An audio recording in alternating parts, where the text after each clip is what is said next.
আমাদের রমজান মোবারক বাদ শুরু হলো, কিন্তু দেখো আমাদের দুর্দশা।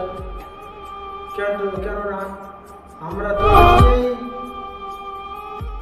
কোথায় ফ্ল্যাট, কোথায় আমার বাড়ি, এটা কি কেউ জানো? আমরা অসহায়ের মতো আছি, কিন্তু না, আমরা কোনো অসহায় না।